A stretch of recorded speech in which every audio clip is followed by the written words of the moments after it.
पगलापुर गांव में 3 भाई रहते थे। बड़े का नाम रघु, बीच वाले का नाम हीरा और सबसे छोटे का नाम था गंगाराम। तीनों भाइयों का विवाह भी हो गया। पिताजी गुजर चुके हैं और आज तीनों भाई पिता की संपत्ति का बंटवारा कर रहे हैं। देखो हीरालाल और गंगाराम, मैं इस घर में सबसे बड़ा भाई हूँ, इसलिए बंटवारे का काम मैं करूँगा। तो तुम दोनों को मंजूर तो है ना?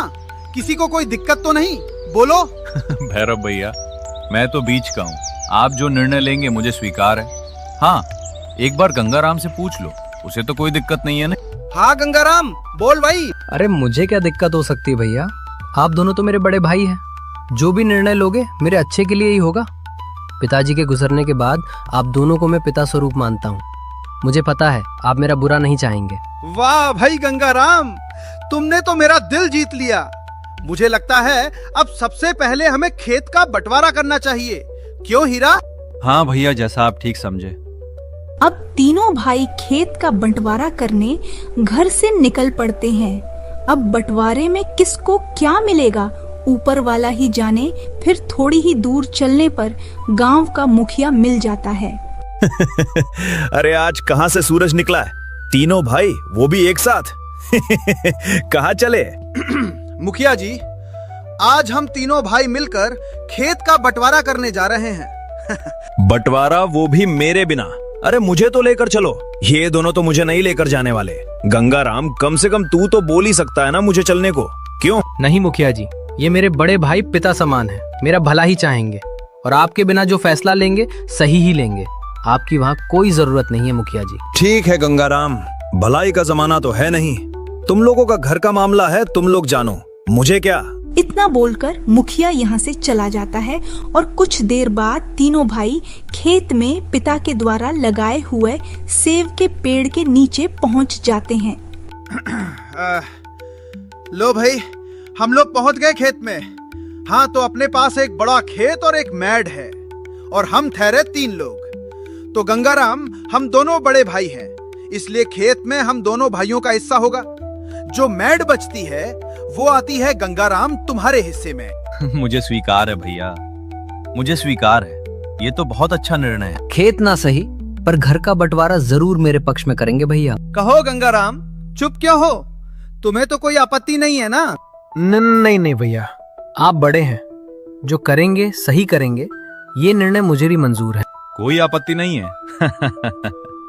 तो अब बारी आती है पिताजी के लगाए हुए इस सेब के पेड़ की। क्यों, सही है ना भैरव भाई? लगे हाथ इसका भी बंटवारा कर ही लेते हैं। हाँ हीरा, ये तो पते की बात कही तूने। सेब का पेड़ एक है और हम 3। इसलिए ऊपर से आधा सेब का पेड़ मेरा होगा और आधा सेब का पेड़ हीरा का होगा। उसके बाद जो जड़ बचती है तो वो होगी गंगाराम की। कहो, मंजूर है दोनों को, है? हाँ हाँ भैया, ये भी बहुत अच्छा फैसला है और आपका ये फैसला भी मंजूर है मुझे। मुझे भी मंजूर है भैया। मैं तो भला सबसे छोटा हूँ, आप लोगों की बात कैसे टाल सकता हूँ। मंजूर है मुझे भी। ठीक है ठीक है, अब बारी है घर के बंटवारे की। चलो अब घर चलते हैं। हाँ भैया, हाँ, चलो चलो। इसके बाद तीनों भाई खेत से चल पड़ते हैं। लो भाई लो, समय आ गया घर के बंटवारे का भी। किसी को कुछ बोलना है तो बेझिझक बोल सकते हो, और मेरे पिछले फैसलों से किसी को कोई आपत्ति तो नहीं? पहले ही बोल दो। नहीं भैया, ये कैसी बात कर रहे हैं? आप तो हमसे बड़े हैं, जो निर्णय लेंगे सही ही लेंगे। क्यों हीरा भाई? हाँ हाँ भैया, छोटा सही कह रहा है, आप तो बंटवारा कीजिए। तो फिर ठीक है, अब बारी है इस घर की। तो इस घर में 4 कमरे हैं और हम ठहरे 3 भाई। अगर हम तीनों भाई एक एक कमरे रखते हैं तब एक कमरा बच जाएगा। फिर हम तीनों भाइयों के बीच इस कमरे के लिए होगा झगड़ा। हाँ भैया, बात तो आपकी बिल्कुल ठीक है। तो अब क्या करें? तो मेरा निर्णय यही निकलता है, इनमें से 2 कमरे मेरे और 2 कमरे हीरा के होंगे, और जो इनकी छत बची है वो हो जाएगी गंगाराम के हिस्से में। भैरव के इस फैसले से गंगाराम बहुत दुखी हो जाता है। फिर भी बड़े भाई का फैसला पत्थर की लकीर मानकर कुछ नहीं कहता और चुपचाप सह लेता है। हीरा, सब चीजों का तो बंटवारा हो चुका है, अब मेरे ख्याल से और कुछ नहीं बचा। अरे नहीं भैया, घर, खेत और पेड़ के बाद एक जरूरी चीज का बंटवारा करना तो आप भूल ही गए। सच में? अरे हीरा, वो क्या चीज है जिसको मैं भूल गया? अब जरा याद तो दिला, क्या भूल गया? भैया, पिताजी ने हम तीनों भाइयों के लिए पैसों की एक पोटली भी तो छोड़ी थी ना। उसे कैसे भूल गए आप? अरे हाँ, याद आया। कहाँ रखी है वो पोटली? लेकर तो आ जरा, उसका भी आज खेल खत्म कर ही देते हैं। जा फटाफट लेकर आ। भैया हाँ, मैं अभी लेके आता हूँ पोटली। और थोड़ी देर बाद एक मटका उठाकर बाहर ले आता है, फिर उसे फोड़ता है तो उसमें कुछ सिक्के निकलते हैं, जिनमें कुछ नए सिक्के थे और कुछ पुराने जमाने के खोटे सिक्के थे। अरे देखो भैया, इसमें तो 2 प्रकार के सिक्के हैं। एक जो अभी वर्तमान में चल रही हैं और दूसरे सिक्के जो हमारे दादा के दादा के दादा वाले जमाने के हैं, जो कि बेकार धातुओं के बनाए हुए हैं। भैया, तो अब इन सिक्कों का कैसे बंटवारा करोगे? बात तो तेरी बिल्कुल सही है, ये तो बड़ी समस्या हो गई। तो सुनो, इनमें से जितने भी सिक्के अभी चल रहे हैं, उन सिक्कों पर हक मेरा और हीरा का होगा। और गंगाराम छोटा है, इसलिए जो सिक्के बहुत पुराने हैं वो गंगाराम के होंगे। हाँ भाई गंगाराम, तुम चाहो तो इन सिक्कों को ले सकते हो। इस तरह दोनों बड़े भाई घर खेत तो ले ही चुके थे और पैसे भी ले लेते हैं। बेचारे गंगाराम के पास कुछ नहीं बचता। भैया, आप दोनों ने तो सारे रुपए पैसे ले लिए और मुझे दिए, तो वो भी ये खराब खोटे सिक्के। ठीक है भैया, अगर मेरे तकदीर में सिर्फ ये खोटे सिक्के ही लिखे हैं तो इसमें आप लोग भी क्या कर सकते हैं? मैं इनको ही रख लूंगा। गंगाराम अंदर से टूट चुका था। उसके भाइयों ने उसके साथ बहुत गलत किया। उसके बाद वह अपने हिस्से के सिक्कों को लेकर जैसे ही घर के अंदर जाने लगा। अरे गंगाराम, तू पगला गया क्या बे? हैं? अरे तूने ठीक से सुना नहीं? अब घर का बंटवारा हो चुका है और इस घर पर सिर्फ और सिर्फ हमारा हक है, हमारा। तुमको तो बंटवारे में छत मिली है। आज से तुम छत पे जाके रहो, क्योंकि तुम्हारा हिस्सा तो सिर्फ छत में है। घर के अंदर पैर भी नहीं रख सकते। हाँ, अब से ये घर हम दोनों का हो चुका है, समझा? भैया, आप ही कैसी बातें कर रहे हैं? मेरे साथ ऐसा क्यों कर रहे हो? अगर मेरे से कोई गलती हो गई तो छोटा समझकर मुझे माफ कर दो। मेरे साथ ऐसा मत करो भैया। मैं कहाँ जाऊंगा? मेरी तो पत्नी भी बीमार है और एक 15 साल का लड़का है। मैं उनको कहाँ लेकर भटकता फिरूं? आप लोग घर में नहीं रहने देंगे तो हम कहाँ रहेंगे, क्या खाएंगे? आप ही बताइए। अरे गंगाराम, ये तो तुझे बंटवारा करने से पहले सोचना था ना। बाद में पछताने से क्या होगा? तेरा इस घर के अंदर कुछ नहीं है। सब ऊपर है। जो भी करना है ऊपर ही करना। उसके बाद गंगाराम को उसकी पत्नी और उसके बच्चे के साथ घर से धक्के मारकर बाहर निकाल देते हैं। इतना सब होने के बाद गंगाराम गांव के तालाब किनारे बनी एक खंडर पुरानी छोटी सी झोपड़ी में रहने का सोचता है। रमा, अब तो हमें इसी में गुजारा करना पड़ेगा और दूसरी जगह भी नहीं है अपने पास, तो चलो अंदर। गंगाराम अपने परिवार के साथ झोपड़ी में चला जाता है और जमीन पर बैठा किस्मत को कोसता है। हे भगवान, हमारे साथ ऐसा क्यों कर रहा है? अब न घर के बचे और न घाट के। कैसे कटेगा जीवन? मैंने तो आज तक किसी का बुरा करना तो दूर, किसी के लिए बुरा भी नहीं सोचा। अब रोते रहो, जी भर के रोते रहो। बुद्धि तो तुम्हारी घास चरने गई थी। हाँ, अरे मेरी सबसे बड़ी गलती हो गई जो मैंने तुम्हारे साथ ब्याह किया। बड़े भाई बोल बोल कर तुम कुछ ज्यादा ही उड़ने लगे थे। लो, देख लिया ना नतीजा, अब भुगतो। रमा, किसे पता था वे लोग ही मेरे साथ ऐसा करेंगे? अरे वे दोनों मेरे बड़े भाई हैं, बड़े भाई। मैं उनसे सवाल जवाब करता तो वो मेरे पिता के सिखाए संस्कारों के खिलाफ हो जाता। अरे आपके बड़े भाइयों ने ही अपने छोटे भाई के लिए ही कुछ नहीं सोचा। तब मुझे ये समझ नहीं आता, तो आप क्यों संस्कारों को लेकर बैठे हैं?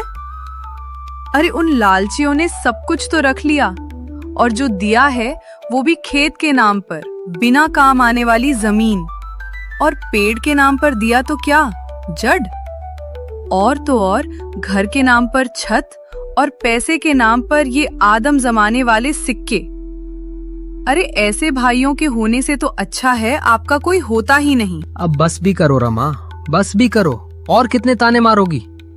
हो गया सो हो गया, अब रहने भी दो इन बातों को। ठीक है चलो छोड़ दिया, लेकिन अब बताओ आगे का क्या? क्या करोगे, क्या खाओगे? अरे कुछ बोलो, सांप सूंघ गया क्या अब आपको? हैं? अभी तो बोल रहे थे बस करो बस करो। अरे घर ऐसे ही नहीं चलता, समझे? मैं क्या बोलूं रमा, मेरे तो कुछ समझ में नहीं आ रहा। अब तो हमारे पास कुछ भी नहीं है, एक लास्ट उम्मीद बची है बस। हाँ, अच्छा तो क्या है वो उम्मीद? जरा मैं भी तो सुनूं। अरे यही कि कल गांव की दुकानों पर जाके देखता हूँ कुछ काम मिलता है कि नहीं। अरे आपको काम पे कौन रखेगा? हैं? सब लोग तो आपके बड़े भाई के कहने पर चलते हैं, और ऐसी हालत में तो वैसे भी काम बिल्कुल नहीं मिलने वाला। नहीं रमा, तुम देखती जाओ, काम जरूर मिलेगा। और वैसे भी अपने पास कुछ नहीं है खोने को, भला कोशिश करने में क्या जाता है। ठीक है, वैसे मुझे तो विश्वास है वहाँ आपकी दाल नहीं गलने वाली, लेकिन एक बात कान खोल कर सुन लो, ऐसे दरिया दिली से घर नहीं चलता। मुझे कल के दिन पैसे चाहिए हर हालत में, चाहे कुछ भी करो, उनके पैर पड़ो, नाक रगड़ो, मुझे कोई फर्क नहीं पड़ने वाला। मेरे हाथों में बस पैसे चाहिए, पैसे, वरना मैं तुमको छोड़कर अपने मायके चली जाऊंगी। इतना सुनकर गंगाराम झोपड़ी के बाहर आके बैठ जाता है।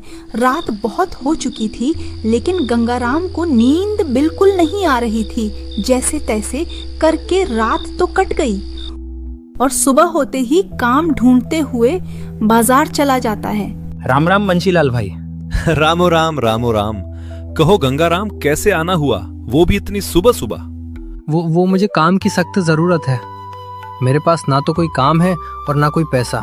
हमें घर से बेघर कर दिया गया, ऊपर से खाने को एक भी दाना नहीं है हमारे पास। तो क्या आप मुझे काम पर रखेंगे? नहीं गंगाराम, मेरे पास तुम्हारे लायक कोई काम नहीं है। जाओ भाई, जाओ यहाँ से। देख लो कोई छोटा मोटा, या फिर आप जो कहेंगे वो सब करूंगा, और जितने भी पैसे आप देंगे मैं उतनों से काम चला लूंगा बिना कोई सवाल जवाब किए। अबे तू सुबह सुबह क्यों दिमाग चाट रहा है मेरा? कल तो मेरे पैसे खो गए थे और आज तू आ गया, वो भी सुबह सुबह। चल चल भाग, कहीं और जाके मांग काम, बड़ा आया काम मांगने वाला। अब गंगाराम बंशीलाल की दुकान से निराश होकर दूसरी दुकान की तरफ चल पड़ता है। उसके बाद गंगाराम गांव की अंतिम दुकान पर पहुंचता है। दलपत सेठ जी राम राम। अरे गंगाराम, तू आज मेरी दुकान पर कहीं रास्ता भटक गया है क्या? हैं? सेठ जी आप बस ना मत कहना प्लीज। दरअसल बात यह है कि मुझे काम की सख्त जरूरत है। बीवी बच्चे भूखे हैं, कल से एक दाना पेट में नहीं गया। आहा, अबे मैं भिखारियों को काम पर नहीं रखता। नहीं सेठ जी नहीं, आप ना मत कहिए। आप जितने पैसे देंगे और जो कहेंगे मैं वो सब करूंगा। मैं आपका गुलाम बन के रह लूंगा।